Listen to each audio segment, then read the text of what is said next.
Coming up on Point News, Point Park is making moves once again. The big plans the university has for the former Nathan's famous hot dog shop. Hopefully, you haven't felt the symptoms yet, but flu season is here. The university's plans to keep you healthy as winter approaches. And a new book written by a Point Park professor is getting a lot of attention. The little-known facts it shares about Steelers history. Point News starts now.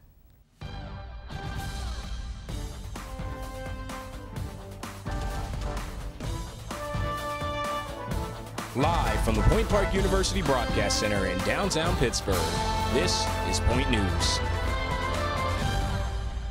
Good afternoon, I'm Tashea Thompson. And I'm Nick Vasella. Point Park is once again expanding its presence in downtown Pittsburgh, and this new project will give students in the School of Communication a state-of-the-art facility to showcase their work.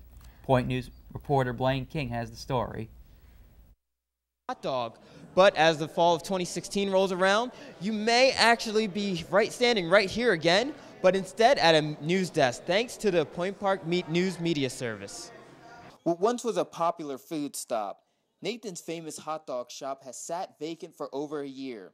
But this time next year, it would be a state-of-the-art media center. We are so excited today to announce the Center for Media Innovation because it will be an opportunity to provide our students and faculty with a state-of-the-art new media laboratory. This $2.5 million center will be a 4,000 square foot facility that will include a television, radio, and photography studio, as well as a multimedia newsroom. It is important for us to continue to offer the most cutting-edge tools and meet the demands of unprecedented and constant change within the media industry. While the city of Pittsburgh is excited for this development on 3rd and Wood, Point Park students are more excited for what this project can offer them. It's a great way to collaborate with everyone, and it's a great experience for students to get a different environment. A grant from the Allegheny Foundation and Trib Total Media is covering most of the costs. The press conference did unveil the first look of how the space will be transformed. Right, so we've been talking a long time about the Point Park News Service, and with that, program, giving students access to, having their stories published, having their videos out there, having, photos done. The vision for the Center for Media Innovation is that this can become a world-class facility inviting speakers and journalists from all over the world to come to Pittsburgh and learn about the state of journalism. So when you're walking down Wood Street in the fall of 2016, Nathan's will now look like this. Point Park's University Center for Media Innovation. Reporting for Point News, I'm Blaine King. A deadly struggle takes place inside the home on Mount Washington during a Steelers game. Now, residents there are concerned for their safety. Point News reporter Brittany Lawfer talked with some of those neighbors who heard the gunshots. The invasion that occurred on Mount Washington happened right here on the 300 block of Cambach Street in this house right behind me. 3 men walked up to it, invaded it. There were 3 people inside. A struggle happened, and as a result, one of the suspects ended up dead. It happened right here, in the middle of the Steelers game. At first, neighbors thought they heard fireworks, but they quickly realized it was something else. My sister got up and came to the front door, and when she shut it, she heard a scream. So we then assumed, yes, it was gunshots. Pittsburgh police told me they don't know if this home was targeted, but this mother of 2 says this is a quiet street, and she's suspicious of her new neighbors. We don't think it was a random thing either because the football game was on. So the majority of the houses on the street, their front doors were wide open, the games were on, and I do know they just moved in there maybe 2 or 3 weeks ago. So I feel like it wasn't very random. Investigators confirmed the victim is 35-year-old Leonard Penn of Hazelwood. He was one of the home invaders, but the people inside the home somehow wrestled the gun away from him. The people who were present in the apartment took the gun from the one intruder who was fatally shot. Just 4 houses away, a woman was walking home from work. Her brother tells me she passed the 3 men, even said hi to one of them minutes before the invasion occurred. Jason Newsom says his sister called police the next day to tell them everything she could remember about the 3 men. She said black males, they were wearing hoodies. The guy that said hi to her, she couldn't see his hair, but she said that he was thin and had kind of scraggly, facial hair. About 6 foot, maybe a little bit under 6 foot. Jason and other neighbors are hoping that helps catch the suspects so people who live here can feel safe in their homes once again. Reporting for Point News, I'm Brittany Laughlin. New guidelines to screen for breast cancer are causing some controversy. In a major shift in strategy, the American Cancer Society is now advising women to start getting yearly mammograms at age 45. The organization previously had the yearly age set at age 40. One of the reasons behind the change is that some people say the yearly tests have led to false positive results, which led to unnecessary biopsies and other procedures for younger women. Flu season is here and Point Park wants to protect you. October is the beginning of flu season, and last week the university hosted a flu shot clinic on campus. The clinic was part of a new wellness initiative for the 2016 academy year. University health officials says a walk-up clinic, so there's no appointment time needed. We are going to be offering the shots at cost. We wanted to keep things very minimally expensive for the students. They can come between the hours of 10 a.m. and 2 p.m. Official says there will be more services in the coming months. For more information, students can visit the Student Health Office on the second floor of Academic Hall or visit the Point Park website for the latest updates of the wellness program. Vice President Joe Biden has finally put an end to all the speculation. He is not running for president in 2016. The Vice President made the announcement Wednesday during a ceremony in the Rose Garden with his wife Jill and President Obama by his side. Mr. Biden said the biggest factor in his decision was that he and his family were still recovering from the loss of their son, Beau, who died from brain cancer in May. Meantime, Jim Webb announced that he is no longer pursuing the Democratic nomination for president. The former Virginia senator says he will instead consider a run as an independent candidate. Carly Fiorina is no longer on the top 3 Republican candidates pursuing the GOP nomination for president. The candidate recently dropped 11% in the polls this past month. Still leading the way is Donald Trump, getting the support of 27% of people polled.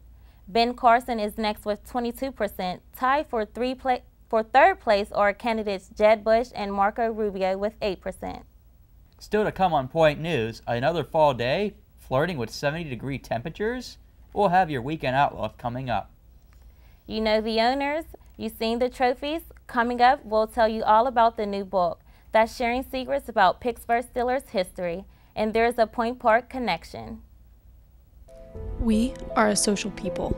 We share our inspiration, wisdom, creations, and memories. We share what makes us laugh and what angers us. Built on the notion of a free flow of ideas, our country thrives on the freedom of speech. Without it, who would watch over our governing powers? And how would we share our history to make a difference for the future? It's this freedom to share that gives us a reason to listen. Start your morning with City News. Start your morning with campus news. Start your morning with political coverage. Start your morning with fun.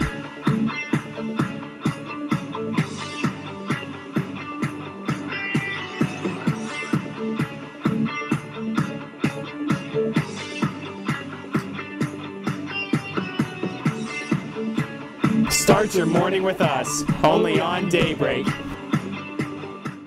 Did you know that Point Park has a cheerleading squad? Don't stop. Don't get it confused. Not only do our cheerleaders represent Point Park at regional and national competitions, but they also promote spirit and awareness of every sports team on campus.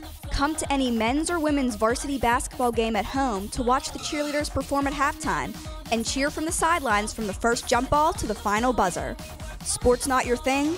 You can catch the cheer team lead the crowd at the fall and spring pep rallies as well, or at several competitions around Pittsburgh each year. So what are you waiting for? Show the Point Park cheerleaders the support they show you. We know you're wondering what the A-list celebrities are up to. Well, here at Entertainment on Point, we're wondering too. Have you heard about James Franco and Seth Rogen's new movie? No, but have you heard Beyonce's new single? Did you see what she was wearing on that red carpet? Honey, that was not cute. Did you see what happened on Scandal this week? No, I was too busy keeping up with the Kardashians. No matter what your guilty pleasure is, we've got you covered. Entertainment on Point. Get to the point of pop culture. Yeah! Weight Watchers is teaming up with one of the country's most powerful women. Oprah Winfrey is partnering with the program to help inspire people around the world live a healthier and more fulfilling lifestyle. The highest viewed episode in Oprah's history was in 1988 when she rolled 67 pounds of fat onto the stage in a wagon to demonstrate how much weight she had lost while on Weight Watchers. The Pittsburgh Steelers often dominate the headlines in our area, but now we're getting an inside look at the secret strategy that helped build the football dynasty. Point News reporter Mia Rapani has the story of a new book that shed lights on the plans that changed everything. When Steeler Nation gets together at events like this to discuss the early days, you may think they'd bring up names such as Rooney, Mean Joe Green, Mel Blount. But instead, this group is talking about a little-known scout who had a major impact on Steeler strategy. Andrew Conte's newest book is The Color of Sundays. It follows Bill Nunn Jr., who began recruiting men from black colleges. Very few people know the story of football and the fact that there was a long period where there were no black players in the game, and then even when they came back, it was hard for them to break through and really join teams in large numbers. Conte spent the evening at the Clark Bar and Grill signing books for friends, family, and fans who he hopes are as inspired by Bill Nunn Jr.'s story as he is. Initially, he was a pioneering athlete himself, and then he became a black journalist for the Pittsburgh Courier, which was really the nation's black newspaper for a long time. And then after that, the Steelers hired him, and he was the linchpin who went out and found all these players that other teams couldn't see because of the color of their skin. Many credit Nunn's influence as building the foundation that helped the Steelers go on to win 6 Super Bowls. The Color of Sundays can be purchased online at Amazon.com or at retail stores including Barnes & Noble. Reporting for Point News, I'm Mia Rapani. Author Andrew Conte is also a Point Park University journalism professor and a reporter for the Point Park Tribune Review. Coming up on Point News, will he play or will he not play? The latest on Ben Roethlisberger's plans leading up to game time. Taking a tour around the world, see how Point Park students got the chance right here on campus.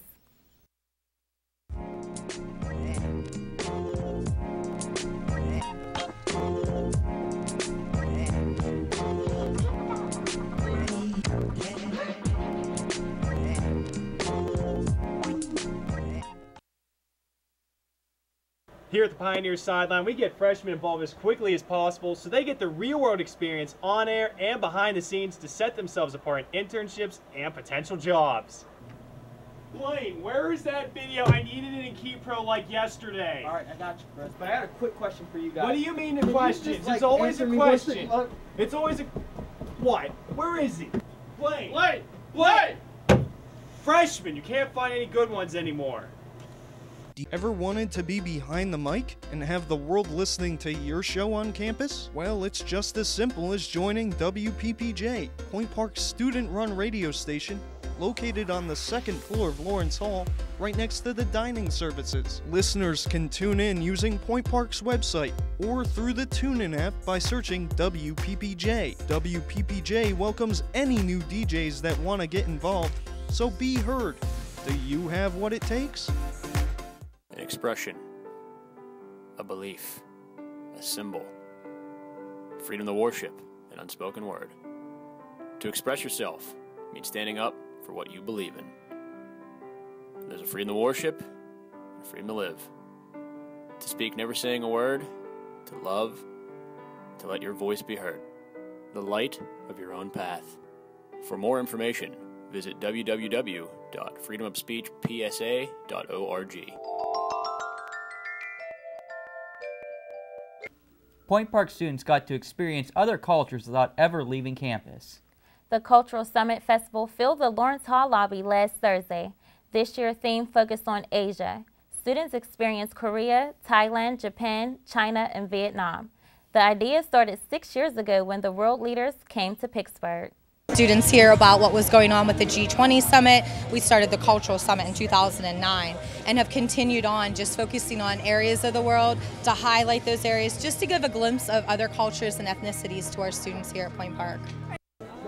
International Student Services hosted the event. For more information, the international program, go to Point Park's website. We had a lot of sunshine these past couple of days, but will it stay for the weekend? Let's send it over now to Aubrey Henkin to get the weekend outlook. Aubrey? Thanks, guys. Well, you're right. It has been very sunny this week, and today it's also very sunny. The high is 66 and the low is 44, and there's 0% chance of precipitation, so the sun is definitely shining. But will that continue over the weekend? Let's take a look. On Friday, the high is 64 and the low is 45, but it will be slightly cloudy, so keep an eye out for a chance of rain. On Saturday, it's warming up and it gets to 70 degrees and the low is 54 degrees. But then on Sunday, it cools down again and the high will only be 57 degrees and the low will be a chilly 37 degrees. So it's definitely time to start thinking about bringing out your warmer wardrobe because it looks like things are going to start cooling down for the fall. Back to you guys at the desk. Ben Roethlisberger says he wants to tape it, brace it, and see what he can do. The Steelers quarterback has been getting more action in practice this week after missing the past 3 games with a knee injury. The Steelers, though, are taking it day by day with a franchise quarterback. If Ben isn't in the huddle this Sunday against the Chiefs, Landry Jones will be. Jones replaced Mike Vick last week against the Cardinals after Vick left with a hamstring injury and threw 2 touchdowns to give the Steelers the win. The Black and Gold play Kansas City this Sunday at 1 p.m. Let's not forget, it's also hockey season once again. The Penguins played in their home opener last Tuesday against the Montreal Canadiens. Fans lined up early, excited to see the team enter the Console Center. Pens fans already have high hopes for the season. I think they're going to make the playoffs. I don't know how far they're going to go, but I definitely think they will. It's going to be a difficult season, I think, with the defense they got, but hopefully they can pull it through and win a few games and make the playoffs. The Pens host Dallas at Console tonight. In Point Park sports, the women's soccer team beat Washington Adventist University Monday afternoon. Senior Beth Milliken scored in the second half, putting Pointers up 3-0. Following Milliken, Allison Joyce scored the final goal, ending the game 4-0. The men's soccer team also brought home a big win Saturday night over Brescia at Highmark Stadium. The team played its best game this season, ending the night game 10-0. They're set to play this Saturday at 7 p.m. at Lindsey Wilson. That does it for this week's Point Park News. Be sure to join us next Thursday live at 2 p.m. Have a great week, everybody.